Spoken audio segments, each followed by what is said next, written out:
Hey yo, you niggas must be out your fucking mind. Thinking dog can't pull another motherfucking rabbit out the hat. Think I ain't gotta check out my motherfucking sleeve, you bitch ass niggas. Fuck that niggas, niggas. That niggas think I'm doing just sitting around doing nothing. Oh my god, you niggas can't be serious, man.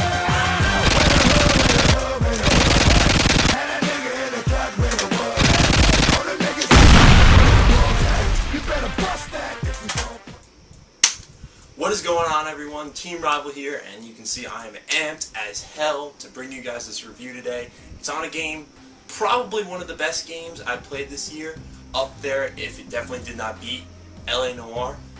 It's a game about war. Yeah, I have my war shirt, I got a war haircut, I have my war gun, my war bandana. It's all about war. What kind of war are we talking about, though? A war like Die Hard war? No, but I wish, because I would fucking jump right on that bandwagon. Is it like a, an old feudal Lord of the Rings kind of war? No. The War of Love. Yeah, I know. Boring. I'm with you on that. Fuck women. But that's as far as that will go. Yes, a war about love, and the game is Catherine.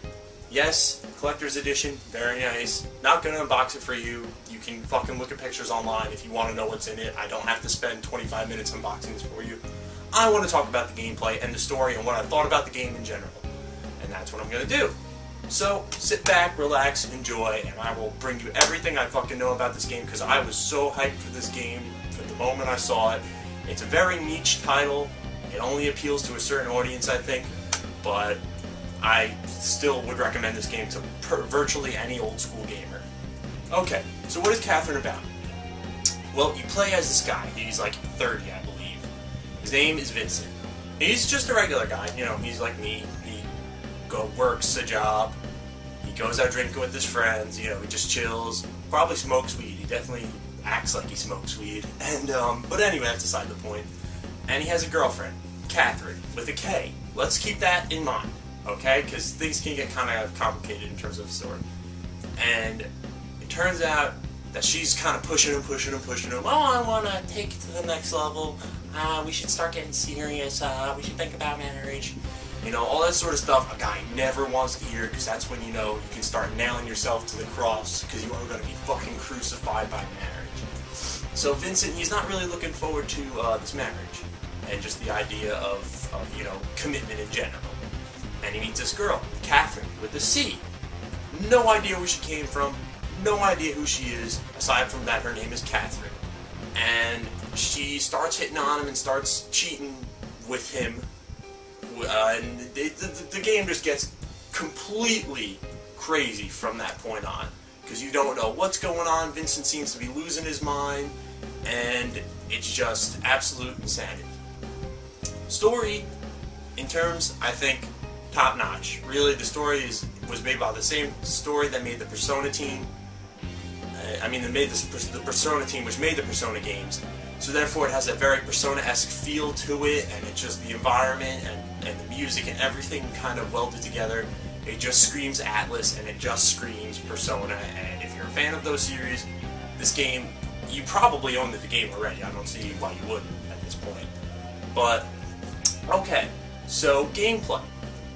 You guys have probably seen fucking videos of the gameplay, and you're like, what the fuck is going on? And let me tell you, so every night, since Vincent has been cheating on Catherine with a K, he's been having these nightmares, and apparently he's not the only one having these nightmares, because there's other guys that are just dying around town while they're in their sleep. No rhyme or reason as to why that's going on, but, there's obviously something at the bottom of this. And so every night when he goes to sleep, he has this dream that he's climbing this, I shit you not, block tower. Yes, a tower actually made of blocks. And the objective of the game is to get to the top of the tower.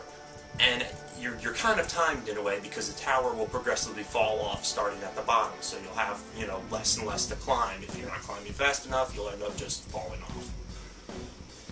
So the gameplay, I think, is really addictive, because you have to push and pull the blocks everywhere and kind of forge your path up of there. There's different sorts of blocks. There's ice blocks, which I hated the fucking ice blocks. Those were the worst blocks in the whole entire game, because you can just slide right off the edge and you're fucked. They have like trap blocks which these spikes come out of, and I got fucked up quite a bit by those. And a whole multitude of other sorts of blocks. And you kind of have to plan around this. And it's kind of like an up-tempo, very, very up-tempo, like you gotta think on your feet. That's the name of the game, is thinking on your feet in this game. This game is gonna kick your ass. I'm telling you that right now. This game is difficult. If I'm gonna play like a shooter or something that I have a lot of experience in, I usually go on hard difficulty. Unless, I've heard this game is actually hard, don't play it on hard, you're gonna get your ass kicked and you're not gonna enjoy it. I wanna enjoy the game, but I also wanna have some difficulty in my game. I played this game on normal. I must have died like 700,000 times. I shit you not. And I'm not the only one. If you are not someone who really wants to experience the game at its fullest brutality, play it on easy. Because that's just straight for the story. Easy, you can get through it, no problem. I even know some people who are having trouble on easy, so you need to definitely think on your toes with this game, because there's some times where you'll literally hit a wall and you won't know, how to proceed and how to get up the block tower, and sometimes you have a boss on your ass and you'll be kind of, fucking your shit up and totally just stressing you out. And this game is just brutal with a capital B. I am not kidding you. But the great thing about this is that no matter how many times you die, yes, sometimes you need to take a break because you're just frustrated, you clear your head. Usually that works for me. I don't know why, when I'm playing a game and I fuck up a lot and I'm dying at 800,000 times. I usually, if I step away for about an hour or two and come back and try it or whatever, I will pass it within, a couple of tries, if that. And this game, is definitely, I think, something of that nature. In that, although it is absolutely aggravating in terms of difficulty, the gameplay is just so addictive and so, I think, perfectly suited for this sort of game that you just can't put it down sometimes. And especially towards the end of the game when it actually starts to click, because at first you don't know how to think in terms of the game, and the game is always giving you these different techniques you can use and different strategies on how to move the blocks in a more suitable way than just randomly moving them. You're not going to be able to survive this game if you just randomly move the blocks. You are going to get fucked up pretty badly. And so once you start to get all of that and the ball starts rolling, you see, hey, maybe I can do this. Towards that end of the game, man, I was fucking Die Hard 7, climbing that mountain, cliffhanger, Sylvester Stallone, going as fast as I humanly possibly can on some of these later levels. Although some of the later levels aren't as hard as I think they should be, the amount I suffered through the middle levels kind of made up for that. So in that regard, once it starts to click, you are like, wow, this is a fantastic concept, but it just kind of ends. Not that it ends abruptly. The endings, there's 8 different endings in the game, I believe. I got the best, lover's ending, quote unquote. I'm sure you know what happens in the lover's ending, obviously, if you have any sort of a brain. But there's 8 different endings. The game is about 10 to 12 hours, I'd say, depending on if you can do, there's a few things to get sidetracked with. But my biggest gripe with this game is there's not much else in terms of content. The game is very much like Persona, to draw that comparison again, because you just fall into this routine of, in Persona, you go to school, you go to Tartarus, you go to school, you go to Tartarus, you go to school, you go to Tartarus, yada yada yada. Of course there's other things mixed in, but that's the basic premise of the game. Catherine is sort of the same way. You're at the bar first, you're talking to your friends, trying to help people out, you have a nightmare, next day you're at the bar, with cutscenes and other things, sprinkled on top and whatnot. You're at the bar, then you have the nightmare, bar nightmare, and that's pretty much the flow of the game. I like games with a little bit more, substance and just changing it up in terms of pacing, because that is one of the biggest things that's a turn off for me in terms of a game. Not that it turned me off with this, because it's a short enough game, but let's say hypothetically this is a 60-hour RPG, and it just played, the same sort of memento and tempo. I would have gotten bored of it, probably around 20, 25, maybe even 30 hours if it was that good, story was that good. But thankfully the game is short enough, you can pretty much get through it in about 2 weeks, I'd say. Hypothetically, depending on if you have some regular sort of skill level. So, yeah. Gameplay, pretty good, I'd say. And now the music and the the graphics. Not that I'm not really trying to go into this prototypical sort of review where you just review everything sort of in categories. But I think this game really, you have to examine everything individually and then kind of evaluate it as a package, because you'll kind of see, wow, this is really like worth getting, I think. And the music is just so perfectly suited to this game. It's kind of like smooth jazz, like laid back kind of, and there's also in the chase scenes, there's like classical music. I think there's Beethoven and Bach and stuff like that they play, and that's really just that's a good soundtrack is always something. You're humming the songs in your head. That's always a big plus in my book, and it came with the soundtrack as well. If you pre-ordered the game, the day it came out and got it, which I did, I got the soundtrack. So I definitely think I'll burn that onto my computer and at least put it, give it some sort of play on my computer. The graphics are phenomenal, I'd say. The anime cutscenes are just, I was like, holy shit, this is what all anime should look like. It was high definition to the max. It was all just beautifully animated. The cutscenes and everything, even just where it's in the in-game graphics, still look fantastic. The game has very, mood-setting sort of environment to it. It's just, I think the game is just very well made, and they really did a good job, setting the atmosphere for the game. I always talk about atmosphere when, it's a big draw for me for a game. And this game had atmosphere upon atmosphere upon atmosphere, like the fucking blocks in the game. It was just atmosphere all around. I really got into it. I was really digging what was going on. There were some times where I didn't want to quit because I wanted to see what was going to happen in the next day. Because the game happens over the course of 8 or 9 days. So, and I wanted to see what was happening each day. And, sometimes you can't because you got things to do.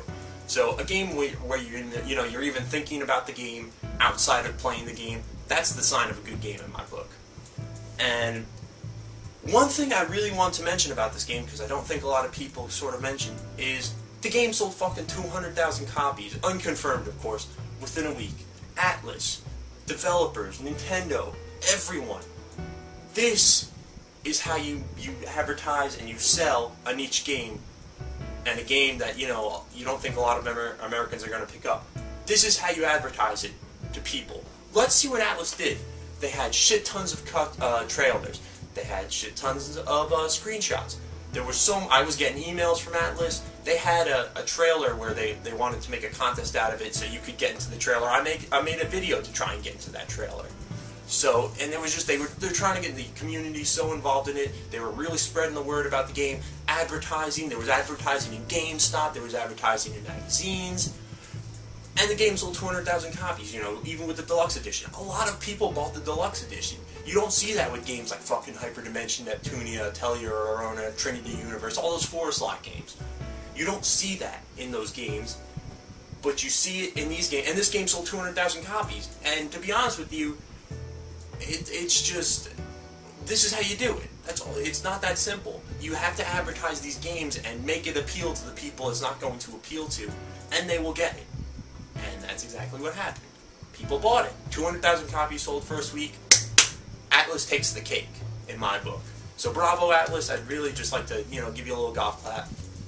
And I would also like to mention that Phone99 sucks. I beat the game before him. Let's just get that out of the way right now. I was done with the game at least 4 or 5 days before he was, just because he wasn't as good as me in this game. I'm much smarter than him. He might be, better at basketball and better at yelling and capitals and everything. But I'm better at hard puzzle games where you actually have to think, so fuck you, Phone. But on that side note, alright, Catherine has an overall package. Do you rent it or do you buy it? It's always comes down to that question.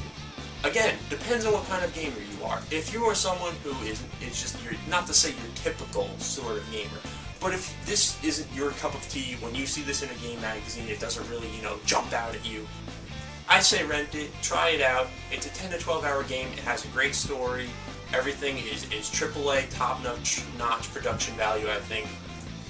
Things could be improved, they could have given you more things to do on the side. There's like, when you beat the game, you get like a versus mode, and there's it's like a Coliseum sort of mode where you just have like harder puzzles to climb, and you can do them cooperatively with someone else. There's like an arcade game inside the game where you can just play that. You can also try to improve your scores on every single level. So, but other than that, there's not too much meat to it. And I'm just curious, I think they might make a sequel to this game. I'm sure they could, you know, oh, the nightmares come back or something like that. Ooh, scary, but they need to just work on Persona 5, the Persona and / Atlas team, however you want to call them. But I believe that is everything I have to say about Catherine.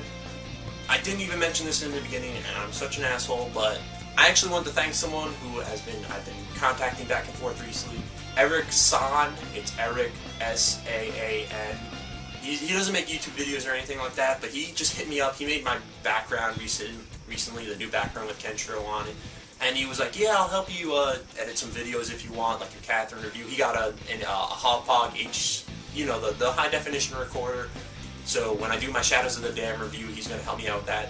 And I think that's just really cool because I never get offered, especially on here, if I want help with something, whether it be I have to go out and ask someone. And I don't mind that, quite honestly. You know, that's the way the world works. But it was just so cool and so nice of him to just, you know, PM me and say he wanted to help me out and he wanted to, you know, my channel was worth more than it is right now, which I'm not saying anything about that. I'm completely content with every single subscriber I have. Except for those AMV fuckers, they can get the hell out of here. Just kidding, guys. But, you know, thanks, dude. I really appreciate that. That was really cool of you to do that. And I hope to, you know, make something of this partnership where, you know, you can help me out pretty consistently, because I was pretty kick-ass that you just did that for absolutely no reason. Like, I'm not giving him, you know, coke or weed or any sort of drug on the side or money, or it's not that sort of thing. He's just offered to help me, and I will gladly gladly accept the help. So that's it, guys. Pretty short review on Catherine. I think you guys, if this game appeals to you, you have it already. If not, then whatever, go play your fucking Modern Warfare 3 or Black Ops. Why the fuck do people play Black Ops? I don't know, but whatever. I'm gonna take off this ensemble because I look fucking retarded, and I'm never doing that sort of intro again. That was dumb. But peace, guys.